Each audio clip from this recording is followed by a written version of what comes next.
kakaisang Pilipinas. Kaugnay nito, binanggit din po ang ating kagustuhan na ipaalam sa mga opisyales ng ating pamahalaan ang ninanais at pinapangarap na maayos at epektibong paglilingkod at paglutas sa lumalalang kahirapan na pinalubhapan ng katiwalian at korupsyon, kalamidad, kriminalidad, bangayang pampolitika at iba pa. Kinikilala po nating lahat na nagkakatipon ngayon na sa pagkakaisa, kapayapaan at pagkakasundo lamang natin makakamit ang hinahangad na pagunlad at pagsulong ng ating bansa. Sa bahagi po naman ng kapatid na Romel Topacio, tinindigan ang pagtitipong ito ng Iglesia ni Cristo ay konkretong kahayagan ng suporta sa naunang pahayag ng Pangulong Bongbong Marcos na hindi sasang-ayon sa isinusulong na impeachment laban kay Vice President Sara Duterte. Kinatigan din po ng Iglesia ni Cristo ang posisyon ng Pangulo na ang impeachment ay hindi makapagdudulot ng kabutihan sa buhay ng kahit isang Pilipino. Hindi lamang ito pag-aksaya sa oras ng pamahalaan, kundi makakahadlang din sa pagre-resolba sa marami at pangunahing problema ng bansa. Mataas na presyo ng bilihin, mababang kalidad ng edukasyon, infrastruktura, serbisyong pangmedikal, kriminalidad, seguridad at iba pa. Higit sa lahat, ang pagsusulong ng impeachment ay mauuwi lamang sa pagtatalo-talo at papagkakampi-kampi, hindi lamang ng mga mamamayan, kundi pati na rin ng mga opisyalis ng gobyerno. Ipinaalala rin na kapag nagtatalo-talo ang mga nasa pamahalaan, apektado ang taong bayan, at kapag magulo ang bansa, ang mga tao ang kawawa.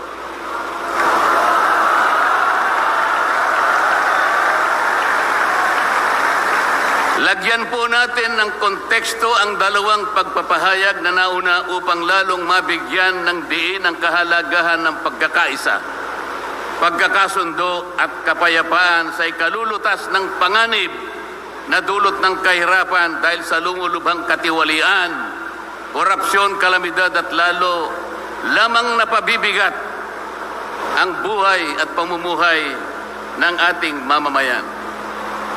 Sa isang ulat balita ng periodikong Philippine Star, 4 na araw nang nakararaan ay ganito ang sinasabi.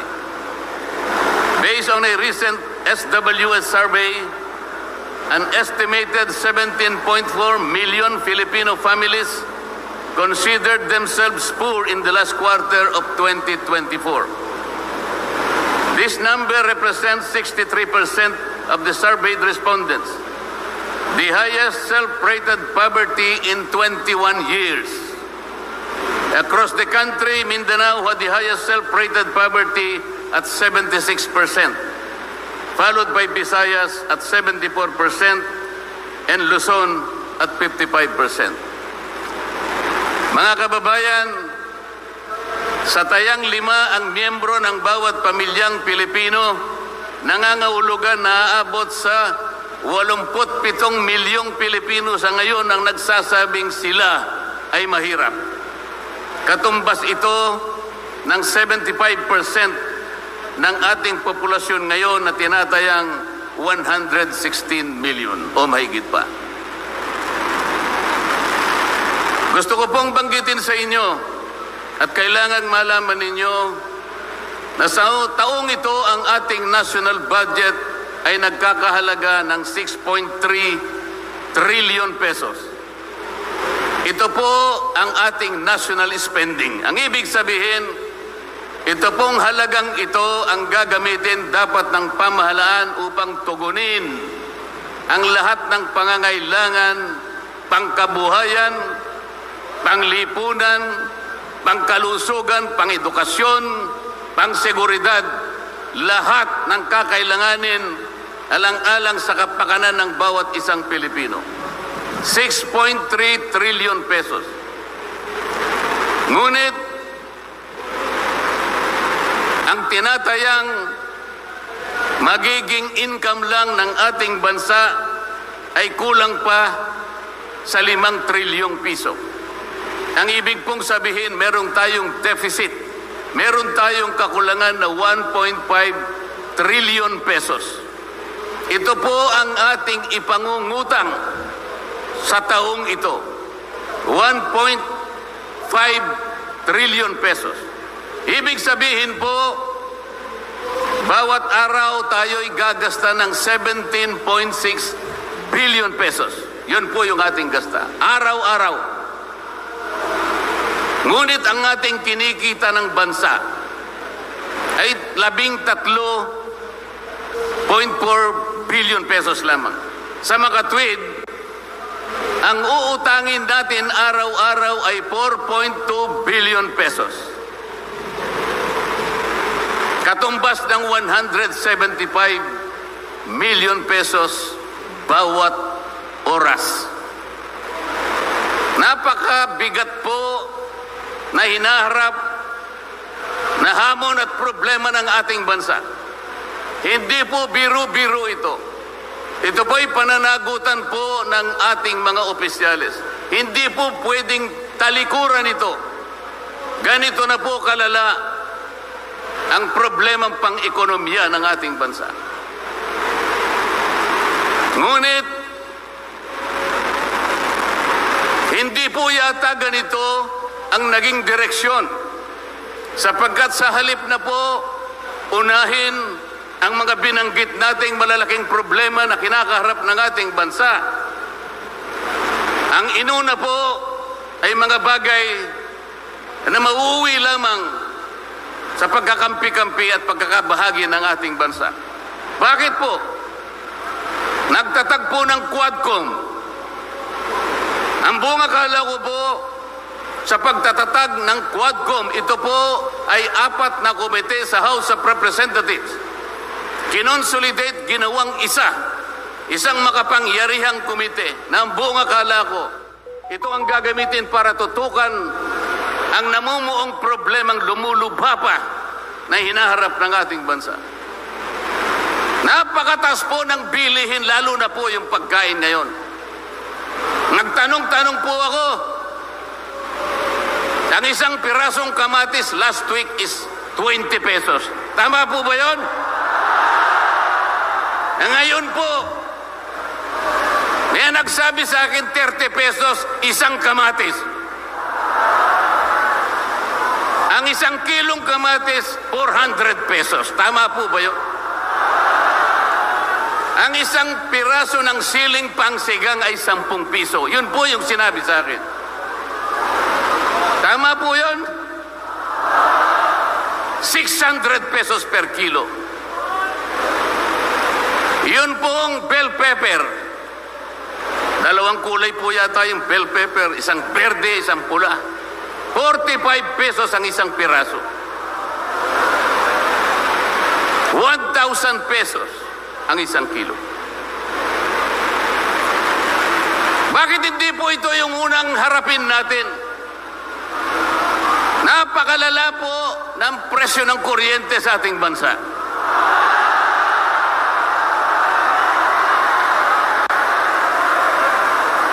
Meron po akong isinulong na 10 panukalang batas na ang tanging layunin ay ibaba ang kuryente sa bansang ito. Ikinalulungkot ko pong ibahagi sa inyo na kahit isa'y wala man lamang pong nadinig.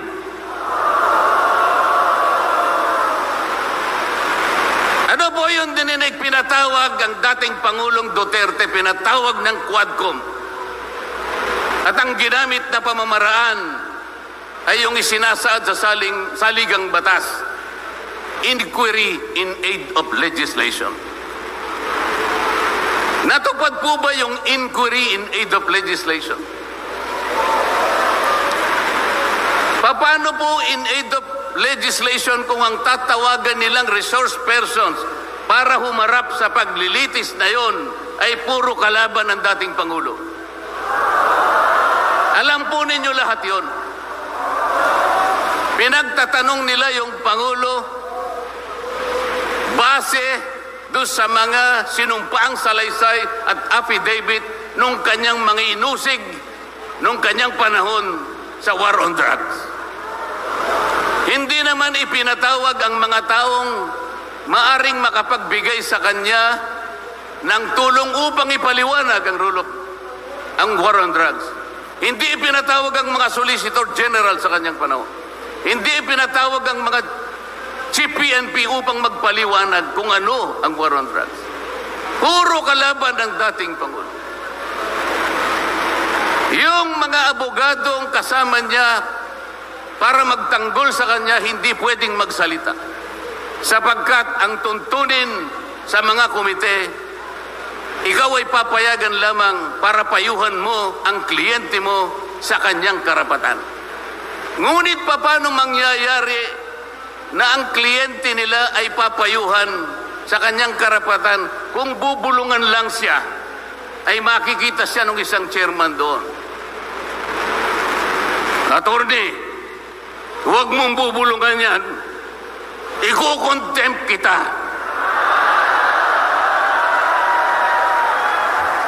Nasaan na po yung sinabi sa saligang batas na lahat ng inuusig ay meron siyang karapatan sa abogado? The right to counsel. Wala na po. The right to confront your accusers. Wala po mga accuser doon. Ang ginagamit po ay mga sinumpaang salaysay, hindi man lang i-authenticate, ipinalagay na totoo lahat ang nakasaad ng mga aligasyon. Anong gagawin ng isang tao sa harap ng ganito na walang rule of law at walang due process? Ito po ang pinag-umpisahan ng kaguluhan at pagkakahati-hati. Sa kagustuhan po nila na mausig ang dating Pangulo, ayaw po nilang pumunta sa korte, ayaw nilang pumunta sa piskal. Ano po ba ang sinasabi ng mga desisyon ng Korte Suprema? Kapag ka napatunayan nyo ang isang tao ay maaring nakagawa ng kahit anong paglabag sa lahat ng batas, anumang batas, dalhin ninyo sa piskalya, dalhin ninyo sa korte. Yun ang tamang paraan. That is the rule of law. Ngunit bakit? Bakit kayong Quadcom ang gumagawa nito? Ang Quadcom ay hindi piskal. Ang Quadcom ay hindi korte. Nagkukunwalang na korte. Yung mga chairman ng 4 na komite doon, wala ni isang abogado. Pero naalala ko yung isa doon, kamukha ni Attorney Agaton.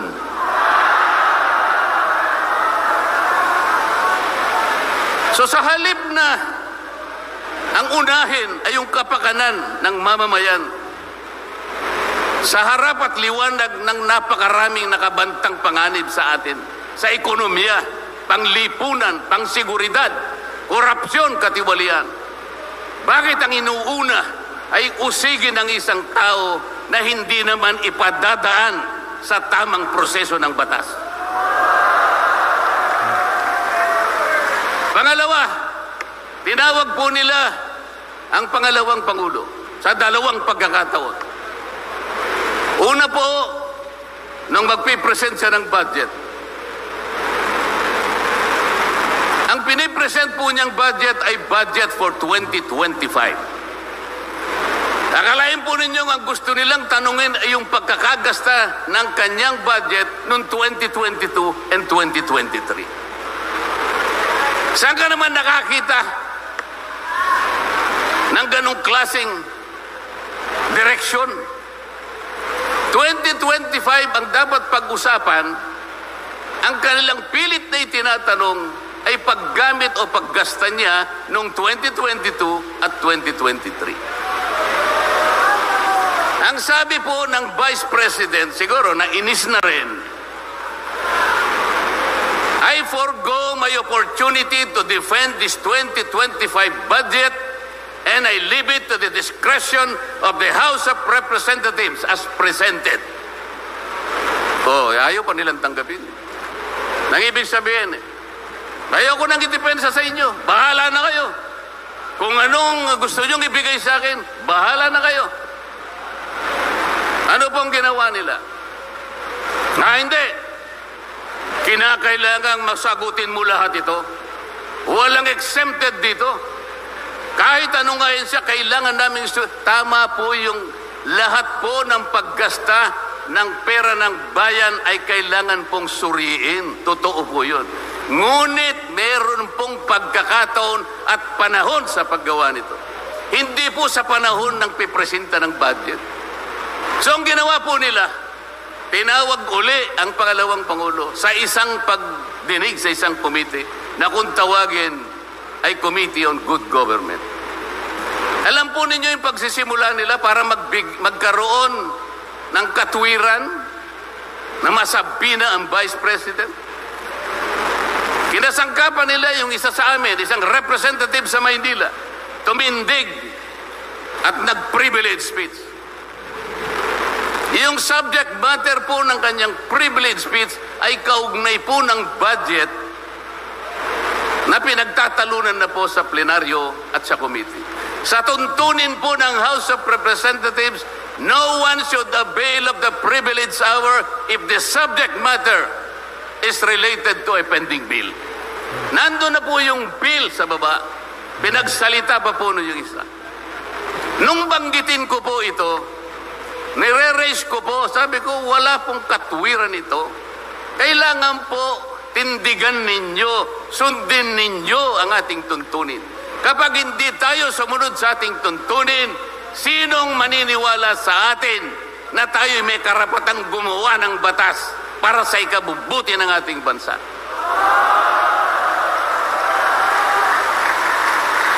Ang sabi po ng chairman, noted.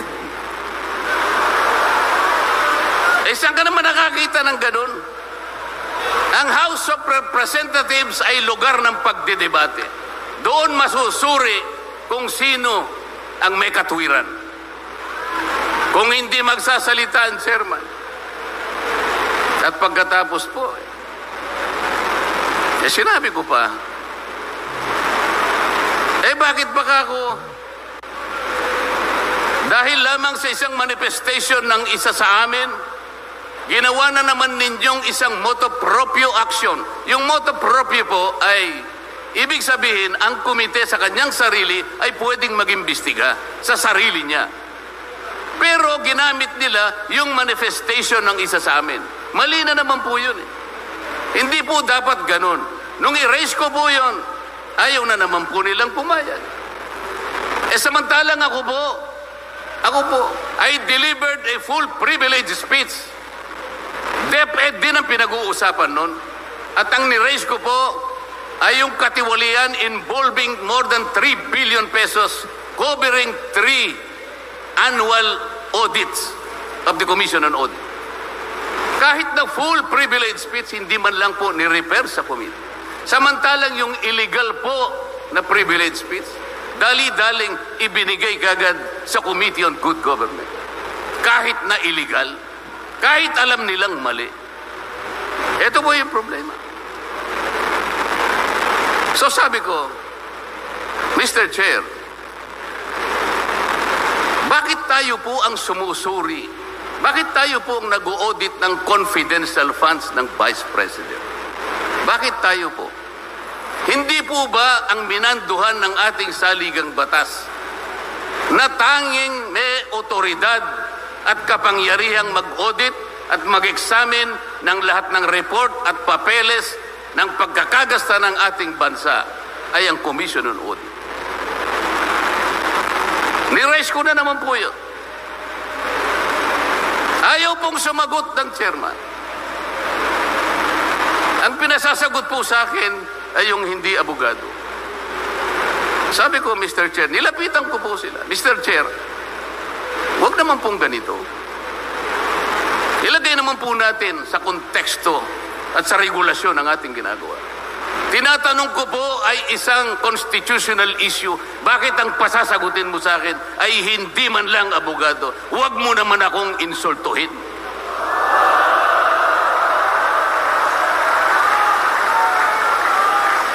Doon sa puntong yun, alam po ninyo, pati yung kinakain kong hopya, pinagtripan nila.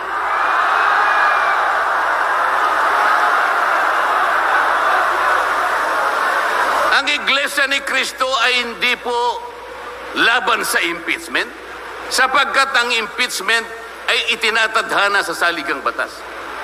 Ngunit, kung ang paraan ng pagsasagawa nito ay wala sa batas at wala sa tuntunin, ito na naman ay pagmumulan ng kaguluhan, pagmumulan na naman ng pagkakabahabahagi ng ating bansa. Ito po ang gusto nating iwasan. Ito po ang gusto nating iwasan.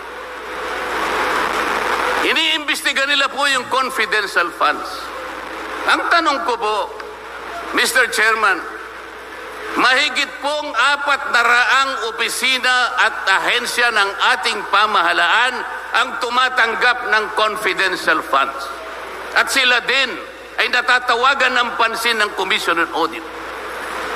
Bakit naman isang opisina lang ang pinipilit niyong usisain?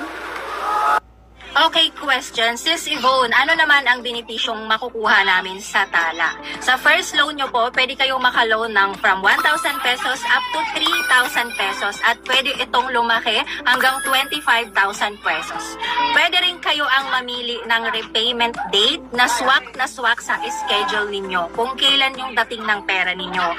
At pwede nyong bayaran ang hiniram nyo from 15 days up to 61 days.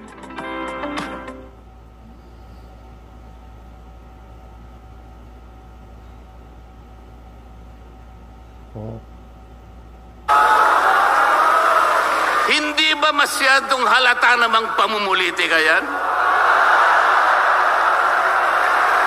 Ito po yung gusto nating liwanagin. Hindi po tayo laban sa pag-iimbestiga ng katiwalian. Ilagay po natin sa ayos. Sana man lang kumuha sila ng ilang pang mga bahagi ng opisina na kagaya din ng pagkagamit ng confidential funds, sapagkat ang layunin po raw ay makagawa ng batas.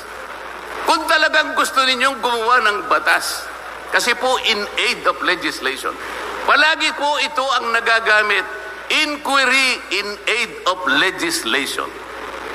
Nasa saligang batas po naman talaga ito eh. Kaya lang, meron pong limitasyon ang inquiry in aid of legislation. Ano po yung unang limitasyon? Kailangan po meron ka ng nakabalangkas na batas, panukala. Hindi mo lang makumple-kumpleto sapagkat nag-aatubili ka, baka merong impact ito sa ibang sektor. Kaya tatawag ka ng mga tao na makatutulong sa'yo para sa ganun makumpleto mo ang iniisip mong panukalang batas. Pagka ganun, alam niya kung sinong tatawagin niya. At alam niya rin kung anong itatanong niya. Hindi po ganun ang nangyayari ngayon eh. Dahil nga wala na pong rule of law, basta na lang sila tatawag ng kahit sino sapagkat hindi naman po talaga ang layunin ay gumawa ng batas kung hindi usigin ang taong gusto nilang usigin. Ito po ang nangyayari ngayon. Kaya nga po, dahil sa kagustuhan nila na talagang usigin ng ICC ang Pangulong Duterte, alam po ninyo, yun lang ang tanging layunin. Sa 13 pagdinig ng Quadcom, 13, nakapaggawa lang sila ng isang batas na kahit siguro po high school graduate pagtatawanan niya yung kanilang panukalang batas. Bakit po? Yung definition na definition lamang po ng extrajudicial killing ay talaga pong matatawa ka na. Tayo ko na pong babain yun. Ibig sabihin, ang layunin talaga ay hindi in aid of legislation, kung hindi in aid of prosecution, in aid of persecution.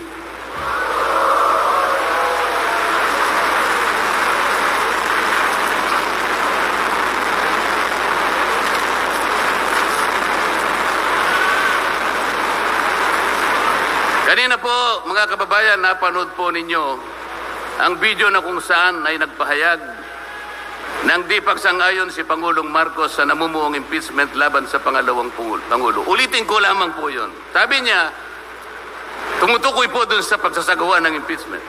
This is not important. This does not make any difference to even one single Filipino life. So why waste on this? What will happen if somebody files an impeachment? It will tie down the House. It will tie down the Senate. It will just take up all our time, and for what? For nothing, for nothing. Sabi po niya ito, none of this will help improve a single Filipino life. As far as I am concerned, it is a storm in a teacup. It's a tempest in a teacup. Ang ibig sabihin, isang napakaliit na bagay na pinipilit ninyong palakihin. Napakalaki ng problema ng bansa ang inaharap natin. Ito ang ating atupagin. Ito yung gustong mangyari ng Pangulo ng Republika ng Pilipinas. Sumagot po ang liderato ng House of Representatives. At sa isang bahagi, ang sabi po niya, ito po, kinuha ko lang yung isang bahagi sa isang mahabang manifestong ginawa nila. Sabi po ng House of Representatives, bilang tugon doon sa sinabi ng ating Pangulo. Sabi po niya, together, let us rally behind our President to protect and preserve the gains of democracy as we build a stronger, more united, and more prosperous republic. Pero nasaan po kaya? Nandito po kaya lahat yung mga sumama sa manifestong ito na sumusuporta na mag-rally tayo sa likod ng Pangulo? Tayo'y magkaisa upang panindigan yung nauna niyang pahayag na ang gusto nating unahin na pagkaisahan ay yung pagtugon, pag-address sa mga problema ng bansa. Nasaan kaya sila? Nandun kaya sila sa likod ng Pangulo o tayo lang lahat? Sa Makati, tayo pong lahat ngayon na sama-samang nagkakatipon ngayon na hindi ko mabilan kung ilang, baka meron 1 milyon po yata. Tayo pala ngayon ang nagkakatipon sa diwa ng tunay na kapayapaan at pagkakaisa na nagrarally ngayon. Sapagkat tayo lamang ang nasa likod ng Pangulo sa kagustuhan niya na harapin natin ang mga hamon at nagbabantang problema ng ating bansa. Sapagkat, sabi niya, totoo naman, ang impeachment ay hindi makapagbibigay kahit anong butil ng kabutihan sa buhay ng isang Pilipino. Bago po ako magtapos, ay nais ko pong sipiin dito ang butil ng kaalaman na inalaw sa isang 1957 Nobel ng pamagat ay Atlas Shrugged ni Alice O'Connor, nakilala sa taguring Ayn Rand. Ang sabi po niya, sa English muna po, pasensya na po kayo. When you see that in order to produce, you need to obtain permission from men who produce nothing. When you see that money is flowing from those who deal not in goods but in favors, when you see that men get richer by grab and pull, not by work, and your laws don't protect you against them, but protect them against you. When you see corruption being rewarded and honesty becoming a self-sacrifice, you may know that your society is doomed. Kapag nakikita po ninyo na para tayo mag-produce, ay hingi pa tayo ng permiso sa mga taong hindi naman nakakapag-produce. At nakikita po nyo na umaapaw ang pera sa pamagitan ng patagong transaction at hindi sa pamagitan ng mga merchandise na nakikita natin. At nakikita ninyo kanya na yung iba ay lalong nagiging mayaman sa pamagitan ng katiwalian at hindi sa pamagitan ng trabaho. At ang mga batas ninyo, sila pa ang pinoproteksyonan. At ang batas ninyo ay sila pa ang lumalaban sa inyo. At kapag ang corruption ay ito ang itinatadhana, ito ang binibigyan ng reward. At yung katapatan ay ito ay nagiging sakripisyong pang-personal. Alam na ninyo na ang inyong lipunan ay nasa kapahamakan. Mabigat po ito. Mabigat po ito. Ito ang dapat harapin ngayon sa pamamagitan ng pagkakaisa, pagkakasundo at kapayapaan.